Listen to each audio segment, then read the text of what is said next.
The next disease is dracunculiasis, which is caused by Dracunculus medinensis. It is also called as guinea worm, and this guinea worm is an endoparasite of subcutaneous tissue of human body. Symptoms include blisters on the skin, and there is an intermediate host also, which is cyclops, which is a freshwater crustacean. Crustacean means it's a member of phylum Arthropoda.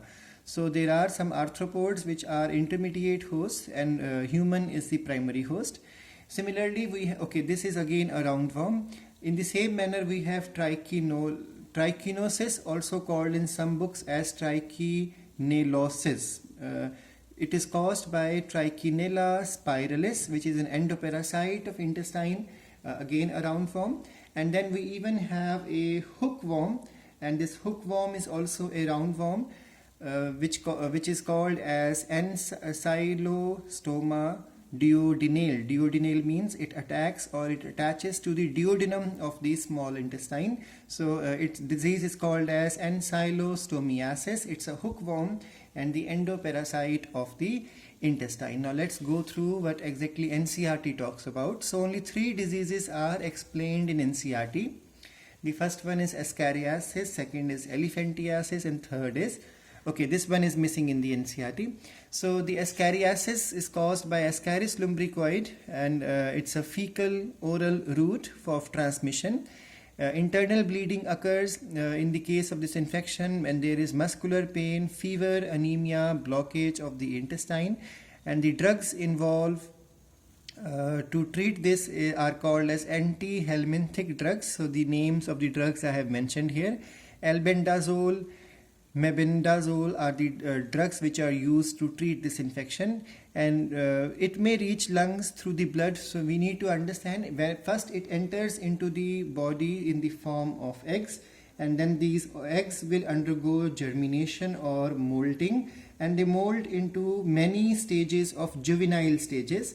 And then first it enters into the intestine, and then from intestine it goes through the bloodstream back into the heart. From heart it goes to the lungs, and again from the lungs through trachea it will come back again into the digestive tract and settles back into intestine. So there are 4 moldings or 4 juvenile stages in this worm's complete life cycle, but it occurs inside the same human, so there is no secondary host in the life cycle of Ascaris lumbricoid. Elephantiasis, which is also called as filariasis, is caused by Wuchereria bancrofti or Wuchereria malai. Only 2 species of Wuchereria are in India. In this disease, transmission occurs with the help of Culex mosquito or Aedes mosquito, and this disease, this parasite infects the lymphatic system and causes edema. Edema means swelling. So edema of the tissue of the lower extremities. Extremities means the legs, and even the genital organs also may undergo gross deformity. So the shape of scrotum will be awkward. So testicles will look very different. And then in this disease, the infection can be treated with the help of diethyl carbamazine. And then we all know teniasis is caused by Tinea solium, Tinea saginata, pig tapeworm, and cattle tapeworm. And transmission occurs because of eating raw or improperly cooked pork meat or otherwise beef meat. If we cook properly or if we steam it properly, then this infection will not take place. And this Tinea solium or Tinea saginata attaches to the intestinal wall. It can be easily treated with the help of niclosamide. Now the next infection to understand are because of the fungus. So NCERT only explains teniasis to us. Let's quickly first of all go through some of the infections which are caused by fungus.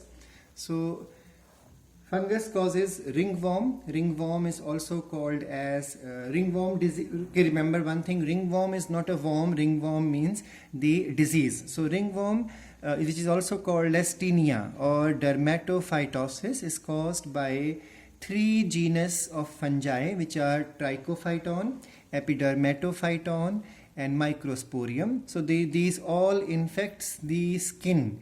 and the disease appears to be like a circle. That's why it is called as a ringworm. Dermatophytes. Trichophyton infects the skin, hair and nails. Microsporium infects the skin and hair, and epidermophyton infects the skin and nails. There are various types of tinea or ringworms. So if it infects the face and neck, it can infect the foot of the person, especially those who are into games and all. If they sweat a lot, it can even infect the scalp region. It can infect even the pubic portion of human body. So tiniasis or tinea is the ringworm caused by 3 genus according to NCERT, and the symptoms of ringworm includes dry scaly lesions, and these lesions may develop on skin, may develop on nails, may develop on scalp, and transmission occurs because of the soiled or used things of the infected person. So sharing of towel, sharing of the garments, even the undergarments, or sharing toilet things together. If the person is infected, the other one may also easily catch infection. And this is one of the favorite concept which comes in board exam a lot, because there are many questions possible to be framed from this topic. Ringworm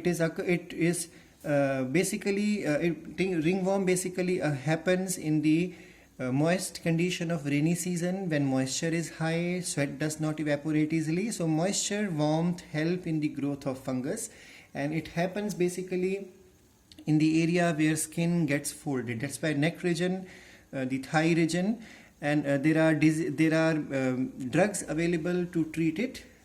And then there are many types of it, like for example tinea capitata or capitis for head, tinea pedis for foot, tinea corporis for body, tinea manum or barbae for the face or the beard region, tinea cruris is for the groin region or the pubic region, the genital portions, and tinea unguinum is for the hand. So there are various types of ringworm possible on head, foot, body, face, sexual portion and hand.